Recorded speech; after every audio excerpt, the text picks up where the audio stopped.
Good day, everyone. Welcome to another edition of the Complete Sports Update. My name is Abib Kuranga. This is the show where we bring to you the latest and trending stories in the world of sports. The Super Eagles of Nigeria produced an overwhelming performance in the 2026 World Cup qualifying campaign against South Africa and Benin Republic. Right here on Complete Sports Update, we shall review the two matches played on Friday and Monday. What went wrong for the Eagles, and can Finidi George's side revive their fading hopes of qualifying for the 2026 World Cup in Canada, Mexico, and the United States of America? These are some of the topics we shall be taking a look at right here. Do sit back, relax, and enjoy, because this is the Complete Sports Updates.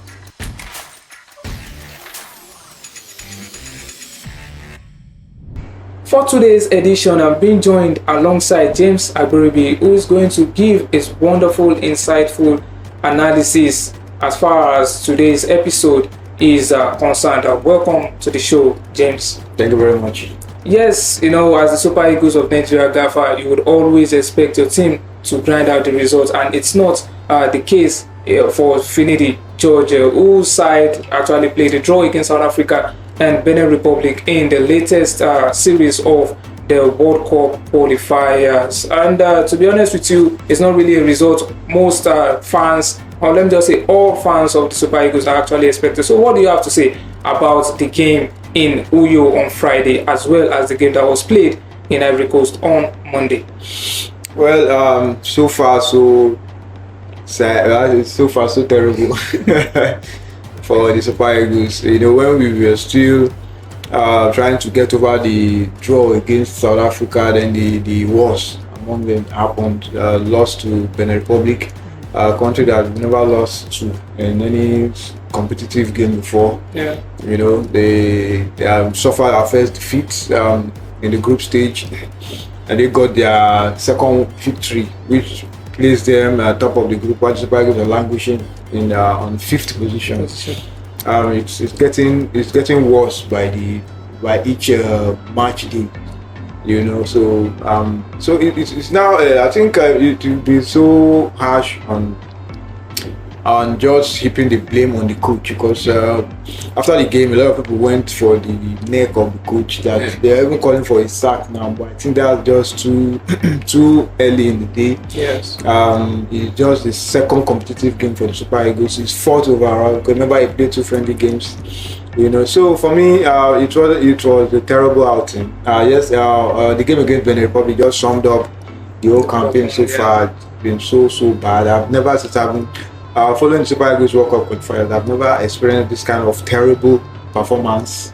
Imagine Super Eagles, former African champions, finalists in the last AFCON, played 4 games and not been able to win just one. Played 2 draws at home, and we lost one and drew one, lost one. Against the former coach Gary Draw. So I learned the sports minister has called for a technical report from the NFF, to look into the terrible performance. I think people are getting angry now. People want to start getting response. Want to start what is really happening, because in terms of support, in terms of whatever these players need, they've been given. So what's really the problem? Is it due to bad coaching, or is it that the players are not just motivated enough? Because you can't imagine a team that failed to qualify the last World Cup. You don't even really need a world-class coach. That's the fact that you missed out on the last edition. That should be enough motivation for you. But what we've seen so far, players who especially the game against Benin Republic, it was as if there was nothing at stake. The way they were just so passive. Fine, you're missing certain key players, but that's even an opportunity for some of these guys to step up and show that without these guys we can do it. But it was just a flat, passive, disinteresting performance, and it's not surprising that they are in the position that they are in now, because you can't put up such performance and think you're going to get it easy. The other teams, what is really even helping the Super Eagles is there's no team in that in the group now that is so overwhelmingly dominant. Yeah, exactly. One team can be at the top now, and the next thing they lose their next game, just like what happened to Rwanda. At some point they were top, then they lost to the Republic. So that's you don't have the heavyweights. You don't have the Egypt. You don't have Ghana. You don't have Cameroon. You don't have Senegal. no disrespect to all these teams, but in terms of the ranking, in terms of achievement in football, Super Eagles is far ahead of this team, including South Africa. But I think it's just like we are self-destructing now. So until something drastic is done, I don't see the Super Eagles qualifying for the World Cup. Oh, wow, that's actually bold statement from James. By the way, I know the performance definitely is very terrible. What really went wrong, for the Eagles, and regardless of anything that happened in the games against the South Africa and Benin Republic, it's actually so far in terms of that performance. But should there be an excuse for this so far display of theirs, or is this something that we can actually blame them entirely for? Like I said, you can blame the coach, and also you have to cut him some slack, because this is his first competitive outing with the team. You might want to argue that he was part of the team at the last AFCON as an assistant, and they handled 2 friendly games, but that was not even enough to really judge him for that. But even right from the onset, I never really supported his appointment, because I thought what the NFF should have done is try and keep Pesero, because if a coach like that can take a disjointed team like that, a team that lacks focus and direction, to the final, which means something is brewing. But they threw him away and they tried to promote Finidi George, who I think that for me that was a big mistake. So it's going to a stage where I thought the players to at least show enough commitment, because for me I don't see that in them. I mean, you are down by you are losing, and see the way they are just playing like there's nothing at stake. They are not even in a hurry to get the ball when the ball goes out. They are just, like I said, it's lack of urgency. Nothing, so flat from start to finish. So it's everybody's fault. Let me just put it like that.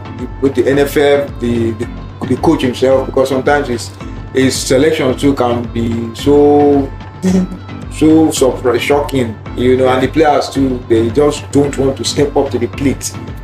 They have this feeling like once they've lost, they've gone back to their beat.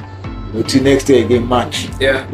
So I think I like what the sporting minister has try to come up with. Like they're going to be an inquest. You can't, with all the support and everything, keep churning out this kind of disgraceful performance on the pitch, and enter because you still want to get the best of treatment. So for me, I think, like I said, the hopes are fading fast, because at a point now you need the calculators and you need other teams to drop points for you to catch up, and you're not even helping matters. You are just making things more difficult to yourself. Well, now that the dust is already settled as far as this year's qualifying series is concerned, till next year match, actually, before they play their remaining games. So do you actually see the Super Eagles having a little bit of a respite and try as much as possible to revive their fading hopes of qualifying for the 2026 World Cup?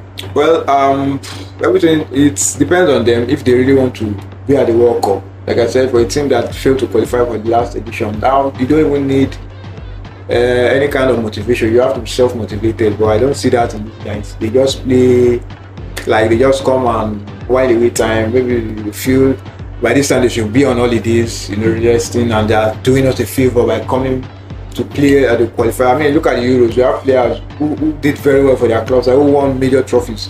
They're back to the national team and are ready to go again. But ours here is like they are here to do us a favor, So it's terrible, and things have to change. You can't continue like this.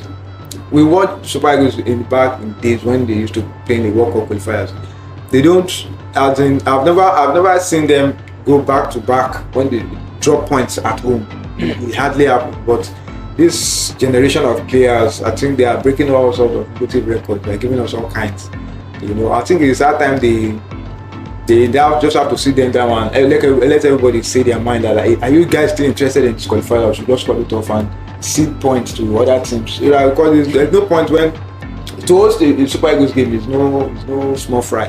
There are so many millions that go down in that part. But I mean, you now see them coming and give you half baked, half hazard performance, and you expect the fans to be happy. I mean, nobody's going to be happy. Definitely, they are not going to be happy with watching those super performances. Very terrible and absolutely shocking. But regardless of everything, we have to wish the Super Eagles the very best as far as their campaign for the 2026 World Cup is concerned. So, viewers, this is where we'll be wrapping things up as far as our proceedings is concerned. Thank you very much, James, for your wonderful and insightful analysis. Yes, sir. So do take care of yourselves and enjoy the rest of your day. Bye for now.